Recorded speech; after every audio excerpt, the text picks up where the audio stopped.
Hi friends, இன்றைக்கி வீடியோவில் நம்ம மீன் அமிலம் ஃபிஷ் அமினோ ஆசிட் எப்படி வீட்டில் தயார் பண்ணுறதுன்னு பார்க்கலாம். இது எல்லோரும் வீட்லேயே ஈஸியாக பண்ணலாம். இதுக்கு தேவையான பொருட்கள் ரெண்டு தான்.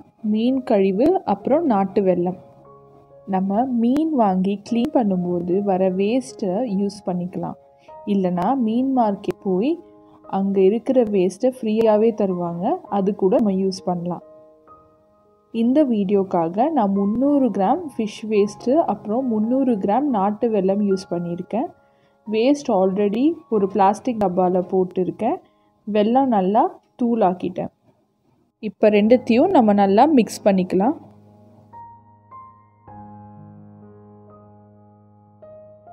பிளாஸ்டிக் டப்பா நல்லா ஏர் டைட்டாக இருக்கணும். காற்று உள்ளே போகாத எந்த கண்டெய்னர் வேணாலும் யூஸ் பண்ணிக்கலாம். நான் இங்கே இந்த சின்ன டப்பா யூஸ் பண்ணியிருக்கேன். ஸோ மிக்ஸ் பண்ணுறதுக்கு ஈஸியாக இருக்கும். நல்லா ஷேக் பண்ணி இதை மிக்ஸ் பண்ணிக்கணும். அப்புறம் இதை வீட்டு வெளியில் ஒரு ஷேடியான இடத்துல தான் நீங்கள் வைக்கணும்.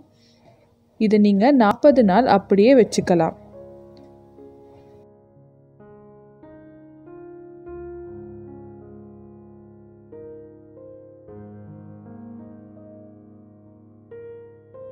நாற்பது நாளுக்கு அப்புறம் பார்த்தா இது தேன் மாதிரி மாறி இருக்கும். மீன் வேஸ்ட் எல்லாம் கீழே செட்டில் ஆகிடும். இதில் கொஞ்சம் கூட கெட்ட வாடை இருக்காது. நல்ல ஒரு பழ வாடை தான் வரும்.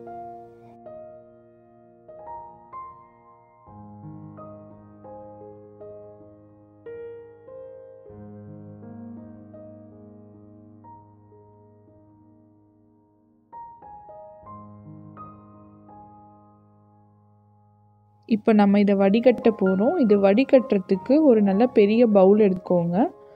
இல்லைனா ஏதாவது ஒரு பிளாஸ்டிக் கண்டெய்னர் எடுத்து அது மேலே ஏதாவது நெட்டட் கிளாத் மாதிரி போட்டுட்டு இதை மெதுவாக ஊற்றிட்டு ஸ்பூனால் இப்படி மிக்ஸ் பண்ணிவிட்டு அந்த வேஸ்டெல்லாம் தனியாக எடுத்து வச்சிடலாம்.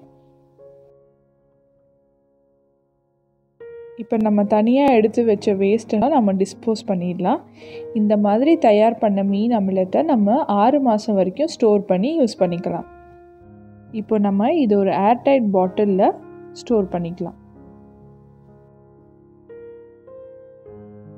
இதை 1 லிட்டர் தண்ணியில் 5 மில்லி சேர்த்து செடிகளுக்கெல்லாம் இதை தெளிச்சிட்டு வரலாம். இதை நம்ம ரெகுலராக யூஸ் பண்ணால் உங்களுக்கு நல்ல டிஃப்ரென்ஸ் தெரியும். செடியெல்லாம் நல்லா செழிப்பாக வளரும்.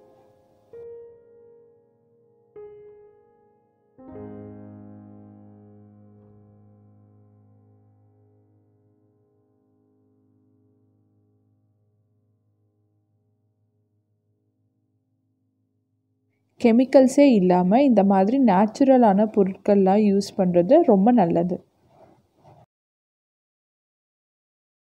ஸோ ஃப்ரெண்ட்ஸ், உங்களுக்கு இந்த வீடியோ பிடிச்சிருந்ததுன்னா லைக் பண்ணுங்கள், ஷேர் பண்ணுங்கள். என் சேனலை மறக்காமல் சப்ஸ்கிரைப் பண்ணிடுங்க. தேங்க்யூ.